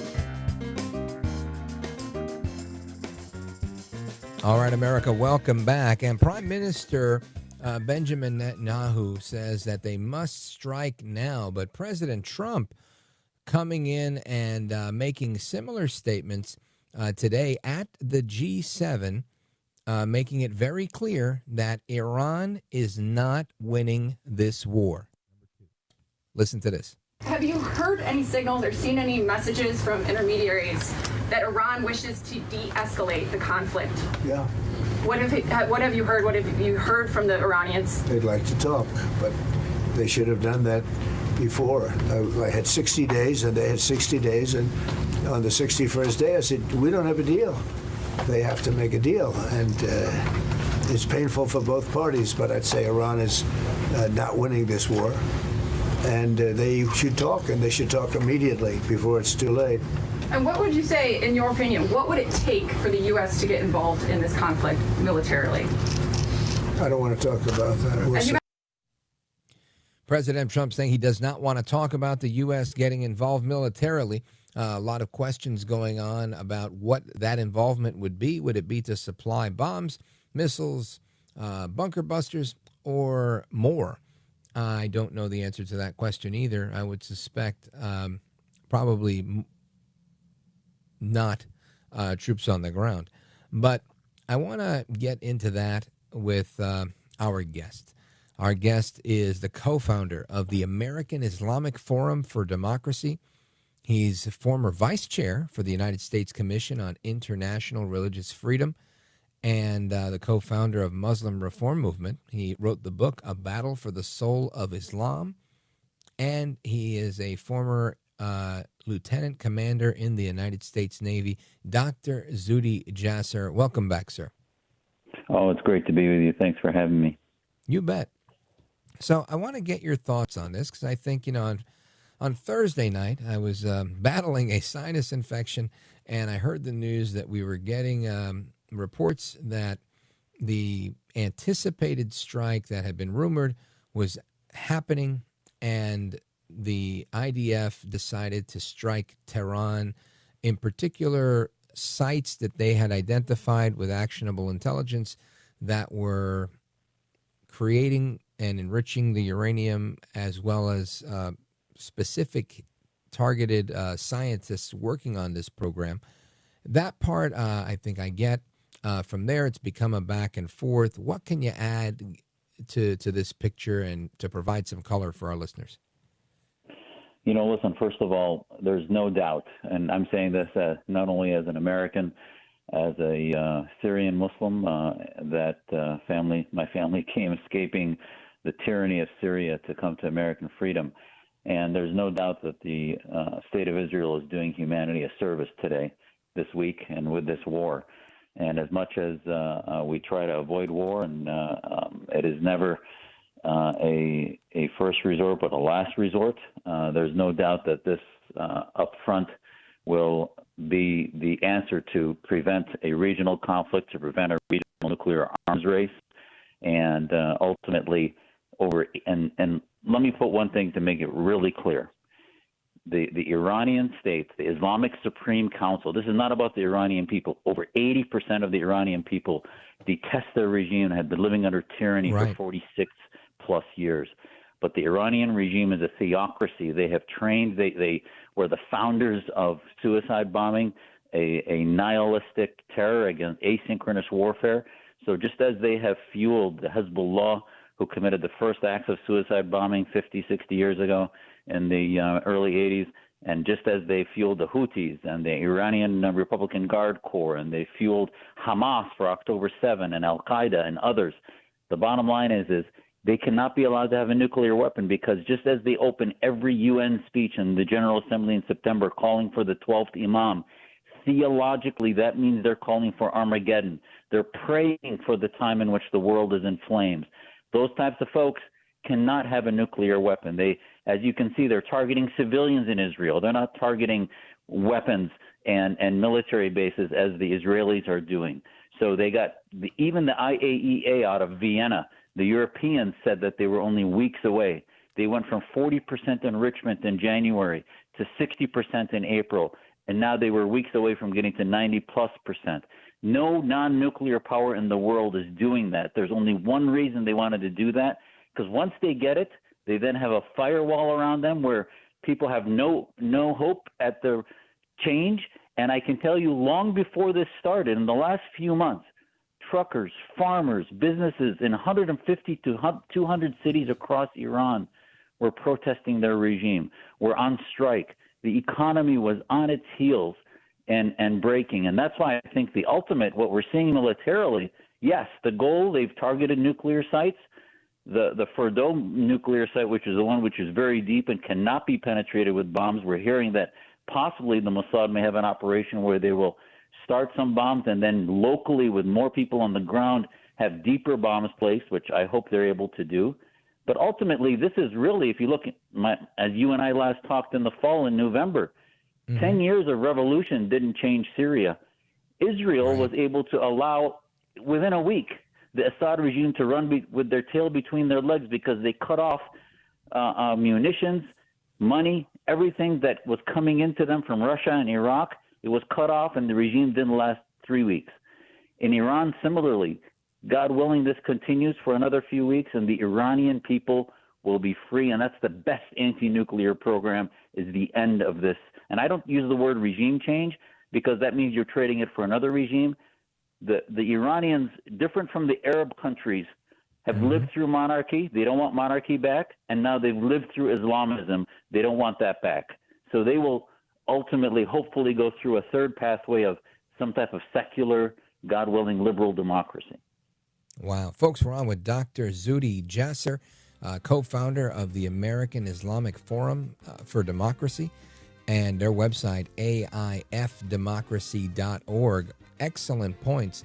I want to elaborate on a couple of them and add to the conversation with, they say they need to eliminate the supreme leader in order to move forward. I want to get your thoughts on that when we return. Folks, we're coming right back with Dr. Zuhdi Jasser and me, Rich Valdez. Don't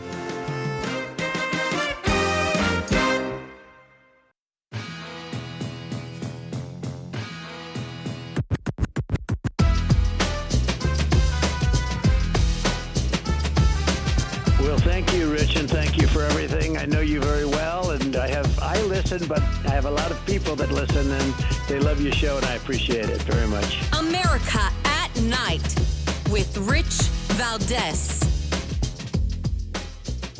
The president flatly rejected a plan, an opportunity that the Israelis had to take out the supreme leader. Do you understand his concern? My understanding is his concern is that this would escalate the conflict beyond where it is already.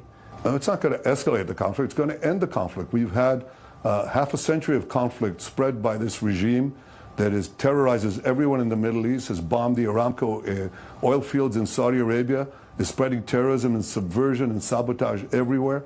That's the forever war is what Iran wants.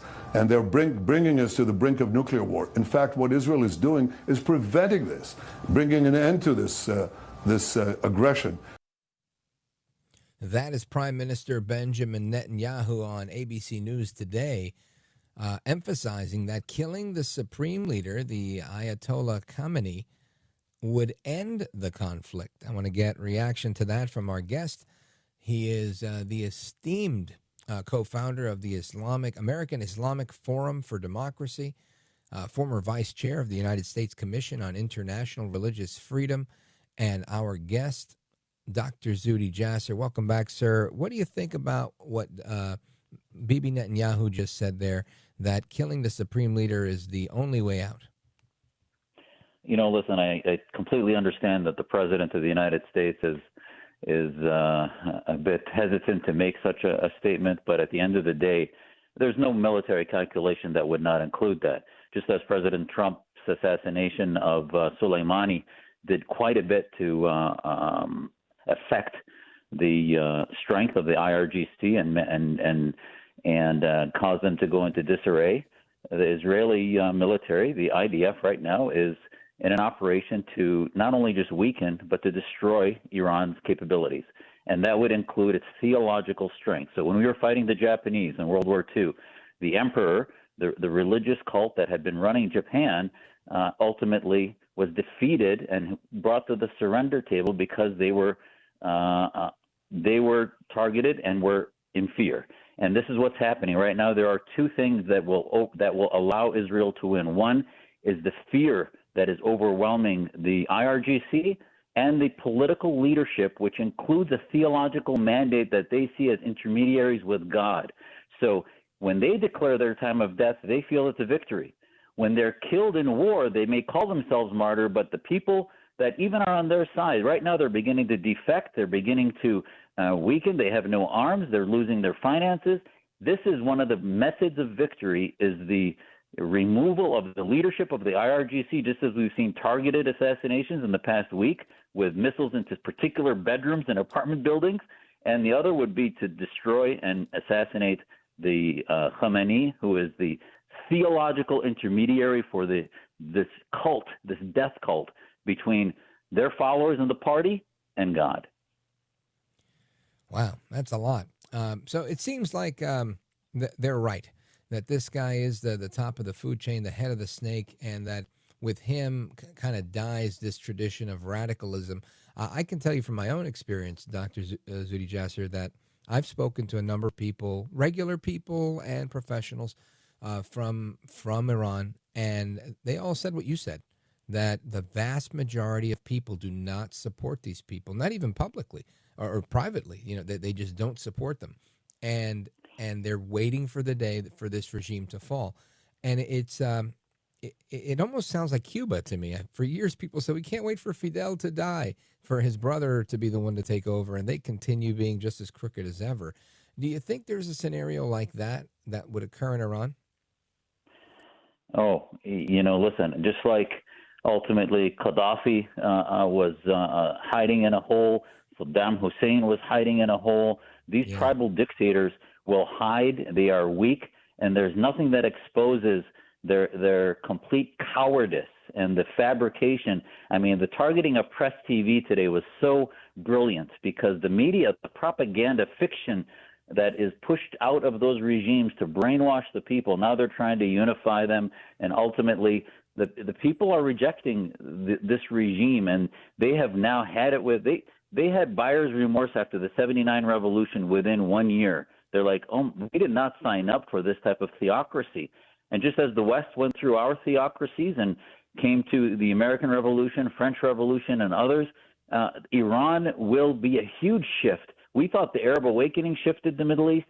This will do so much more because of the influence that the theocracy has had in fueling other theocracies. You see Turkey and Qatar and other quasi-theocrats trying to prop up and find some solution before the Khomeinists are completely destroyed.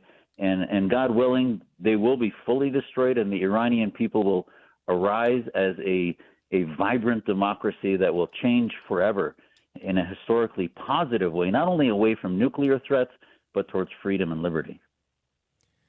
Dr. Zuhdi Jasser, really well put. Now, some people are very critical of what's going on, and this is more of a political question than a cultural or geopolitical one. But it seems like whenever someone is doing bad things, to put it in the simplest words, in Kamala Harris type of terms, that the Democrats, the left within the media in America, the left within the academia in America, they all come to the rescue. It seems like now people are almost at the point of defending Iran. They're at the point of defending all things bad. Do you think that there are going to be a number of apologists for Iran out there that are going to say that this is wrong, it's a genocide, they're trying to wipe out these people? Or do you think there's large-scale consensus to ensure that they don't get a nuclear weapon? I do believe that the free-thinking people of the world, those that want to save the West, that believe that we are not only the leaders of the free world, but we have a mandate to protect individual rights and not the rights of the tribe or the dictators or the establishment, I think those folks will still be on our side. But ultimately, the left sold their soul. We saw how they were demonstrating for Hamas on university campuses, how they've been in bed with this red-green axis you and I have spoken about before, where the Chinas and Venezuela's, the far-left extremists of the world have been working with the Irans and the Muslim Brotherhood and the Hamases of the world. Why? Because ultimately the only thing that drives them is not a love for humanity, it's a hate for the West. It's anti-Semitism. It's a hate for Israel. They hate free-thinking people. They believe in collectivism. They believe in the tribe. And they don't care that at the end of the day, the Islamists will throw the gay population off roofs. They will throw the feminists into the dungeons and cover them up and take away their body. They don't care about what's at the end game. Right now, the only thing they're obsessed with is hating America, hating the West, hating economic freedom, industrialization and AI and all the things that are part of what makes us the most creative, productive country, democracies on the planet. They don't want that. They want to stifle individual ingenuity and allow collectivism to reign. And that's why ultimately we have to continue on the side of righteousness, because countries like Iran, different from the Soviet Union, mutually assured destruction worked with the Soviets. That doesn't work with Iran. And I want to have a planet that not only will allow America to thrive, but if there's going to be a version of Islam, which is a quarter of the world's planet, a quarter of the planet that believes in that faith, that isn't trying to destroy the rest of us, just as Christianity went through a Reformation, this conflict is a necessary step forward in order to make sure they don't have a nuclear weapon. What can I possibly add to that? Dr. Zuhdi Jasser, let everybody know how they can keep up to speed with all of the work you're doing. Of course, his book, make sure you check out the book, A Battle for the Soul of Islam, and tell everybody where they can find you and follow your work, sir. Yeah, let me give you two places. One is our foundation, the American Islamic Forum for Democracy, which is a pro-American think tank that believes in separating mosque and state and defeating political Islam and the Islamic State concept. The other is a coalition that we formed of people that want to save the West, reformers, atheists, Muslims, Jews, Christians, Hindus, people of all faith or no faith. It's called the Clarity Coalition, claritycoalition.org. It stands for Champions for Liberty Against the Reality of Islamist Tyranny. And please help us and join us to defeat political Islam from Iran to the West. And folks, follow Dr. Jasser on Twitter. I'll be tweeting out his handle with a link to this interview once it publishes, once we wrap up the show, because I think it's one that you want to share with your friends and really get some in-depth insight on. Dr. Zuhdi Jasser, I want to thank you for being with us. You're a gentleman, a scholar, and a patriot. Godspeed to you, sir. God bless. Thanks, Rich. Appreciate it. You bet. My pleasure. And amigos, we go to your calls. Arizona, Maryland, Ohio, Idaho, California. Don't go anywhere. This is America at Night with Rich Valdez. Call now, 833-4-VALDEZ. That's 833-482-5337. 833-4-VALDEZ. That's Valdez with an S.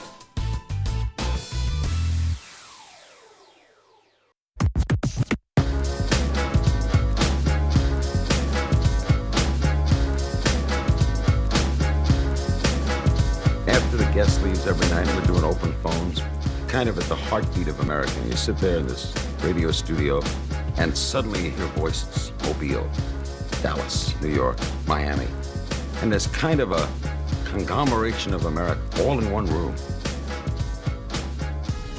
All right, amigos, we are back taking your calls. 833-4-VALDEZ. I want to go to Canton, Ohio, WNIR. Check in with Debbie. Debbie, go right ahead. All right. Thank you, Rich. I brought this up before, but I'll bring it up again. I know of a woman who's been here about 30 years or so. She had two sons, at least two sons I know of. Her oldest son died serving our country. She's undocumented, but her son died serving our country. Can I say that? And she's married to an American man. Now, do you think she needs to be deported, or could Trump do a pardon for her like he did for the Chrisleys and all the other people he knows? Well, She I mean, should there's a be- number. Yeah, there's a number of things going on here. Number one is if she's married to an American man, she's got a pathway to citizenship right there. I don't know why she's not at least a resident. Typically, if you're married to an American, you're usually in. So that's another one of the. I think there's also the angle of having children that were born here. Which is why people are opposing the 14th Amendment. So it seems like there's a lot of opportunity for her to try and do things the legal way. So I would doubt that she even has a problem, and I would doubt even more that she's going to be deported, because that's not really the focus, right? Unless she has criminal warrants. Now, if she has criminal warrants for, some sort of trafficking charges or whatever felony charges that, most of these people that are getting deported for, then she may not be in such good shape. But I think ultimately, first and foremost, we want to thank her son for his service and for his sacrifice. Offer our condolences to her, and my hope is that she'll be able to get her residency, let alone citizenship, if she wanted it, right through her husband. So I think she's going to be in good shape. Debbie, thank you for the call. WNIR in the building. Let us go now to Robert, San Diego, California. KSFO, San Jose, excuse me. Sorry, San Jose, California. Go right ahead. Hey, Rich. Yeah, we were talking about the education thing, the cell phone thing. Mm-hmm. I've been suspect of this for a long time. We had rote learning in school, expository paper, stacking the digits, a level of reading comprehension, arithmetic up to maybe in algebra, you can take or leave all that other abstract stuff for guys maybe who, aren't totally into that. But it's been really sad. We've robbed the kids because we put the cart way before the horse. Because can you imagine a mind that can't even take a pen and paper or even this QWERTY keyboard? They're all just pecking with their thumbs and gossiping. They're totally not focused. I really feel bad for the generation. We need a lot of remedial, critical thinking education, because we've robbed the kids. And a generation that is not ready to deal or be able to not be hysterical. And they're going to have to be in charge of the world. Yeah, and it's like all the people want to keep them in a safe space and all these things and all these crazy ideas. They can't even push back because maybe they're having problems with their own emotional difficulties because they can't even write and express their own thoughts because no one gave them those practical rote learning skills. And it's fun. Yeah, well, I think that's right. If you don't know how to deal with simple things in life, you're not going to deal with simple challenges in life. And I agree. I think a lot of kids are being robbed. I don't think you're wrong on that part at all. With respect to the sensitivity, right? People that are constantly in disarray. Yeah, I think that's a thing. I don't know why that's a thing. I've interviewed countless at this point people on that, and a lot of people say it was COVID. Others say it was, changes in parenting styles, gentle parenting. There's so many different theories here, but I really think there's more to it. And I've always taught my kids, and I'm not a hyper religious person, but I think everything some way or another comes down to God, right? For most people, and definitely for me, that's the beginning and the end of a logical debate for me. Ends with, a biblical worldview. How did this work back in the biblical time? And I'm not saying it's the only way, but it's definitely my way. And I think that part of it we leave out. And when we leave out that, or even if you wanted to replace that with the ancient Greek teachings, Plato, Aristotelian stuff, whatever you like, you just lose out on a lot of critical thinking, a lot of allegorical comparisons that you would not get in other places unless you get them in those places. Like you're reading advanced work, and you've got to do that. And I feel like that's not happening either. So we've dumbed down the education, or watered it down at best, and have ill-prepared our kids. And I think that's probably a safe thing to say. Thank you for your call, brother. Shout out to Robert, KSFO. I'm going to take a pause right here, come right back. We've got calls from Maryland, Arizona, Idaho, and more. Don't go anywhere. This is America at Night with Rich Valdez.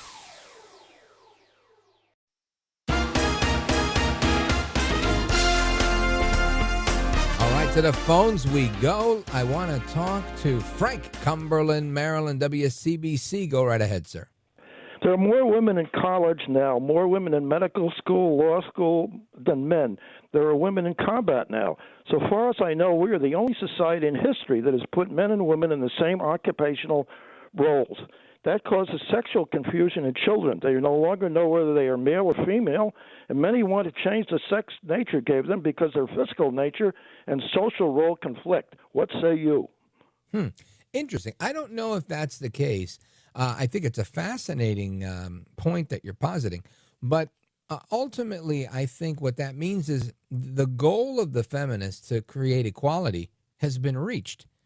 And the fact that we have gender confusion means that we've gone beyond reaching the goal of parity and trying to manufacture something or continue a grievance that doesn't exist anymore to find more aggrieved parties. But it seems like largely women are accepted in just about every role. When I was a young man, and I'm still a young man, but a younger man, we'll never have a woman president. We'll never have a black president. We've had a black president. We've come close to having a woman president. We've had our first woman vice president. So I'd say we're well on our way to get a woman president eventually. And I think you're right. Women are everywhere. Thank you, Frank, for your call. I appreciate it. Shout out to WCBC in Maryland. Pat, Sedona, Arizona, KFNX, streaming the show. Go right ahead. Hey, Rich, I'm so glad to hear you're feeling a lot better, man. I missed you a little bit, but, man, I'm glad you're doing well. And that show can keep going, sir, and because of you and a lot of work of the people behind you. I wanted to talk about the education. I've been talking to a lot of teachers. Schools are letting out now in Arizona, and teachers are getting some free time and stuff. And I talked to some people, and they're very approachable. And they talk about they want to teach kids, and they want to teach them how to get through life. And life is not going to be fair. And Pat, I think what you're talking about here is that they get into way too much. Instead of life skills, they get into politics, sex, and everything else. And that we can't do. Hasta la próxima. Take care. Good night. And God bless you, America. I'm Rick.